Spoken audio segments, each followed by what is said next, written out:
बिस्मिल्लाहिर्रहमानिर्रहीम।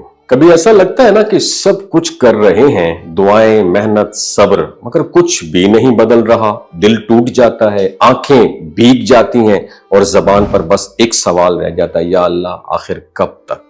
ऐसे वक्त में इंसान खुद से हार मानने लगता है। लेकिन दोस्तों, अल्लाह कभी अपने बंदे को अकेला नहीं छोड़ता।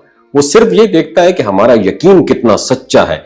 मैं भी एक वक्त में इसी कैफियत से गुजर रहा था। हर दर बंद था, हर उम्मीद बुझी हुई, दिल में बेचैनी थे, जहन में सवाल थे। फिर एक दिन जैसे अल्लाह ने मेरे दिल में ये रोशनी डाल दी, मुझे सूरह मोहम्मद का एक खास अमल बताया गया और यही अमल मेरी जिंदगी का रुख बदल गया। ये सूरा ईमान, अज़म और नुसरत इलाही की सूरा है। कुरान की 47वीं सूरा सूरह मोहम्मद सल्लल्लाहु अलैहि वसल्लम, नाम ही रोशनी का है। अब जरा गौर कीजिएगा, 1 जमा 1 इज इक्वल टू 2, 7 जमा 4 इज इक्वल टू 11 और सूरह मोहम्मद में आयात हैं आपके सामने। और लफ्ज मोहम्मद सल्लल्लाहु अलैहि वसल्लम का अददी हिसाब 1 जमा 1 इज इक्वल टू 2 और 2 जमा 9 इज इक्वल टू 11 और 2 और 9 बनता है 92। ये सब एक इशारा है कि जिंदगी हमेशा 2 रस्तों में बटी हुई होती, एक यकीन का रास्ता, एक शक का रास्ता, एक नूर का, एक अंधेरे का, एक ईमान का और एक गफलत का।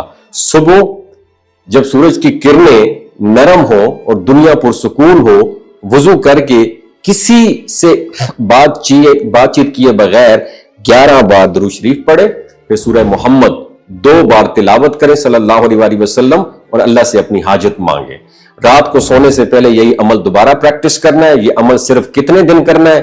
11 दिन, मगर यकीन और मोहब्बत के साथ। यकीन मानिए, जहां रुकावटें थी वहां से रास्ते खुलने लगेंगे, जहां अंधेरा था वहां से रोशनी उतरेगी और जो दुआएं बरसों से रुकी हुई थी वो हरकत में आ जाएंगी। दोस्तों, अल्लाह की रहमत देर करती है, इनकार नहीं करती। वो देखता है हम दरवाजा कितने यकीन से खटखटा रहे हैं। और सूरह मोहम्मद सल्लल्लाहु अलैहि वसल्लम का ये अमल सिर्फ एक वजीफा नहीं बल्कि एक रूहानी राबिता है बंदे और रब के दरमियान। अगर आपके दिल में कोई ऐसी दुआ है जो अधूरी है तो आज से ये अमल शुरू करें, क्योंकि बाज़ औक़ात सिर्फ एक सूरत, एक सजदा और एक आंसू पूरी जिंदगी बदल देते हैं। वमा अलैना इल्लल बलागुल मुबीन।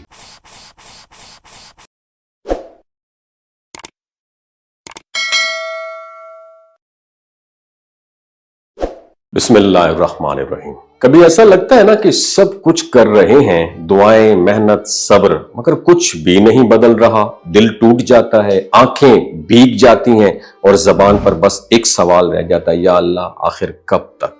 ऐसे वक्त में इंसान खुद से हार मानने लगता है। लेकिन दोस्तों, अल्लाह कभी अपने बंदे को अकेला नहीं छोड़ता। वो सिर्फ ये देखता है कि हमारा यकीन कितना सच्चा है।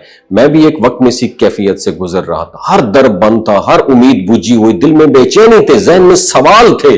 फिर एक दिन जैसे अल्लाह ने मेरे दिल में ये रोशनी डाल दी, मुझे सूरह मोहम्मद का एक खास अमल बताया गया और यही अमल मेरी जिंदगी का रुख बदल गया। ये सूरा ईमान, अज़म और नुसरत इलाही की सूरा है। कुरान की 47वीं सूरा सूरह मोहम्मद सल्लल्लाहु अलैहि वसल्लम, नाम ही रोशनी का है। अब जरा गौर कीजिएगा,